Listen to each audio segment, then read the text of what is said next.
Good afternoon, everybody. Welcome to CW Live. Delighted to have with me. It looks like a bit of a hostage situation, actually. Here, looking at that screen over there. Our senior Paid a ransom. General Secretary Tony Kearns. How you doing, Tony? I'm doing okay, I think. Good, mate. Good. And Tony definitely isn't hostage, and neither am I. So we're at Labour conference. Really busy. Tons going on. We've seen, and you've seen stuff. Our employers playing up again today. We've been dealing with that, dealing with a day job as well. It's been here with Labour conference, but Tony and I, we always, when we come to these TUC Labour, we have like a roundup of what's been going on, how it's all been going. I suppose basically we've been here 2 days now. It feels like a bit longer than that, doesn't it? Yeah. Maybe give an overview for the members watching who maybe don't understand the dynamics of Labour conference while we're here. How the first couple of days have gone, mate? If that's all right. Yeah. It is Monday evening, isn't it? So actually, conference sort of kicked off on Saturday. There was a bit of a rally we had with other unions. I spoke on behalf of the CW, Mick Lynch, we had Fire Brigade Union and other interested groups about why workers are fighting back, why members are on strike. It was a rally where it was on the eve of conference, it was really well attended, and I was able to put the position that we find ourselves in about Roman and BT. So that was, if you like, a sort of scene setting for where we are now rolling conference. Yesterday, conference was a bit dry yesterday, I think, is what most people call it. There's a couple of speeches from some of the leaders. Angela Rayner, the deputy leader, which, as you would imagine, quite rightly so, full frontal attack on the Conservatives and the way they're governing the country, or not governing the country, as it happens. But the day, in terms of the conference business, was more about constitutional amendments. If anybody's ever watched some of the stuff from our conference, more akin to our rules sessions, which, are necessary. Organisations need to run. Organisations need rules to run.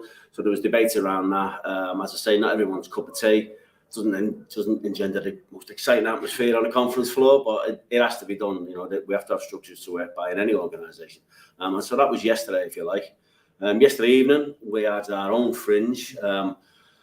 This is an important part. We view the fringe, if you like, just as much as important as the conference when we're here working on behalf of our members. Because it gives us an opportunity. Dave, it was packed, wasn't it? It was really good turnout.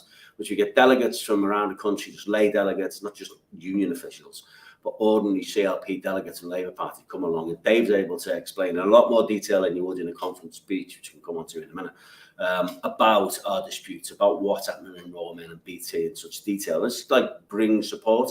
Loads of people saying that they're going to go to our picket lines later in this week. Loads of people offering support. People coming up to us asking where they can make donations to our hardship funds, those type of things. So it allows us to spread the message on behalf of our members, which is what we're here to do. That was the first couple of days. So we, one of the things, we always get it. I think, to be honest with you, through sessions like this, where you and I really have done these over 4 or 5 years now, getting to TUC and Labour, we sort of go through that process of explaining to members, why we do these things. But I think people, our union, perhaps, excelling above other unions, there's that understanding amongst the members of why we come and raise their cause. And I think today was perhaps, in all that time we've been doing this, perhaps the best example of why it is so important that the union comes to these forums and sets out the case for our members. So we had 2 opportunities via our 2 motions today, where we saw, first of all, Karen Rose, the CW president, get up and talk around the BT dispute and raise our members' cause there. And then secondary, Dave, General Secretary, was able to get up and do the same on the Royal Mail dispute, both obviously taken alive by the BBC. And then there's been some subsequent media activity on the back of that. So just a good example, I think, of the union taking our members' cause directly into the wider audience. Absolutely, and that's why we come here. We don't just come here. You will see a lot of delegates, no criticism in that regard, but a lot of delegates and some unions who come in and don't really get involved in the discussion and the debate. But look, we come with a full delegation, mostly of lay members, lay representatives. But we come here to play our part. We come here to, if you like, put the case for BT, Openreach, Royal Mail workers, post office workers, and we were able to do that, as you say, in the 2 motions. And the first one was a composite motion, as it's called, which was moved by Unite the Union, and we seconded it. And it was Karen, our president, who seconded it. As you say, you give a very clear and concise outline to the conference of the dispute that we're currently undertaking within BT and Openreach with our members, but also saying that what's important in that is this is the way workers are being treated, and what we need in society is a new approach to how we treat workers. We need a new, if you like, model of the way workers are treated.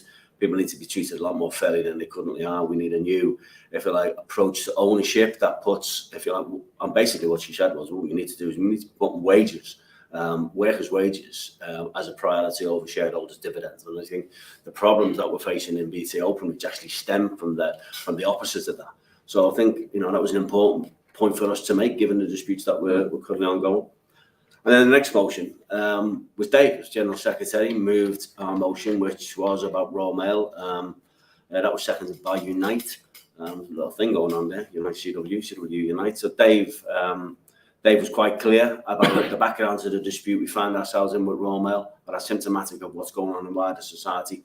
The demands, if you like, from our position, that we think would resolve that dispute, and also to point out, you know, the latest attacks that we're now seeing from Royal Mail on the union, and not to say that we're defending the union as an institution, but actually what Royal Mail really wants, even though they're trying to unite to our members and propaganda that they've been putting out today, as I understand it, you know, they're trying to deny. What they're really clearly trying to do is sidestep this union, and which clears a pathway so they can attack our members' terms and conditions even more than they're trying now. And Dave was very good in making that point. He openly invited Keir Starmer to come down to our picket line at the weekend in his own constituency. So he's invited Keir down to Mount Pleasant, even promised him a bacon sandwich if he comes down. So, you know, we'll look forward to that.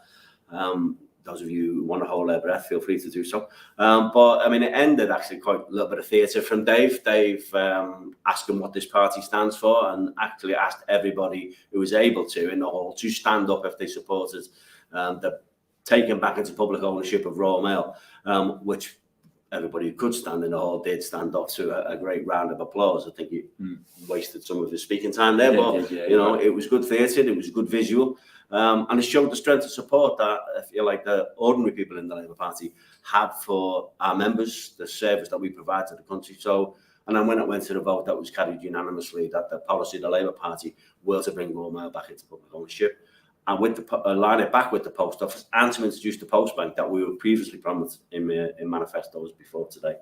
Thank you. I mean, yeah, you can catch, by the way, both Dave and Kearns speeches on our channels. Have a look. They're posted on earlier this afternoon. You touched right at the beginning of your contribution, bringing you back to the start if I can, on our delegation. You know, of elected people right across the union. You know, obviously biased, but I think clearly they seem to be getting on really well, which is a nice thing. But also they seem to be really engaged in the process and really representing our members to the fullest of their ability, doing a cracking job. So a word or two maybe on a delegation. Yeah, and to be able to get to speak at the conference, you have to put your hand up and be called in by the chair. And we've been trying to get into no end of debates this afternoon. Those of you who know, Graham Cole from South Wales has been up and down like a jack in a box trying to get into debate, but he wasn't called. But not only that, there's a number of, as much as the conference takes place, there is constant fringe meetings going about all kinds of subjects. So, for example, like Brian Kenny was going to go to a conference on Hillsborough Law, the Hillsborough Law Now campaign, which of course is union supports, and we've had debated that at our own conference. Judy Gibson, who's a postal worker from Ormskirk Delivery Office of the Greater Mersey branch, was speaking at a fringe meeting on why there should be more working class representation in Parliament. And a lot of our delegates went on to that. So our delegates have been going out to these fringe meetings. I'm speaking another one this evening again to put the case for our members disputing BT Open Reach and Royal Mail. And so our delegates on the floor of the conference trying to get into debates, but also attending these fringe events to make sure that our voice is heard.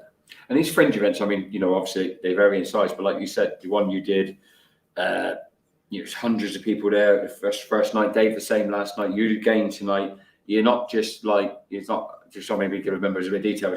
Some of these things are like upwards of 1,000 people who have been in attendance tonight. Oh yeah, I mean these can be very big events. I mean, there was one in we did enough is enough campaign, which Dave spoke out last night with other leaders, including Mick Lynch in the Playhouse Theatre. I think that holds nearly 1,000 people. Yeah. And I think what you find then also, especially in cities like this, is you get members of the public wanting to come in and hear that message, which of course is our work. It's not just we're down here to back up to the conference at 10 o'clock and sit there until 5:30, which right now happens to be Somewhere around that. Yeah, an Arsenal supporter. 5:45. An Arsenal supporter interviewing a Man United player. Keir Starmer was interviewing Gary Neville. It's not my joke, but someone wants to know, has anyone made the point about Nevilling up yet? Credit to Chloe for that one. So yeah, these are well-attended events, as I say, and it gives us the opportunity to spread the message of the work that the CW does, on representing our members, but also about, if you like, the Enough is Enough campaign, about why we're all about wanting to unite, if you like, communities, because these attacks we're seeing, cost of living crisis and so on, are attacks on communities, and it's the trade union movement working together with communities that are going to fight back against this, and that's sort of the message that we're trying to put across. Thanks, mate. So we're going to, obviously, we'll have a chat tomorrow and then Wednesday as well to round the whole event up. I'm wondering at this point if you have any final message you want to get across to the members? Only that, I know from my own conversations that people are, it's great, you're going to wait for the conference for a few days, it's all nice to go and stay in a hotel. But, we're there working. We're there making sure that the problems you're facing in the workplace, the reasons that we're in dispute, and we're going to prosecute those disputes to win on your behalf. We're making sure that the Labour Party, the public, and the press, because Dave's been interviewed by a number of media outlets today, understand that message. So as we get that message across to all parts of the party, other trade unions, society, so as we get them on our side, so as we can win these disputes.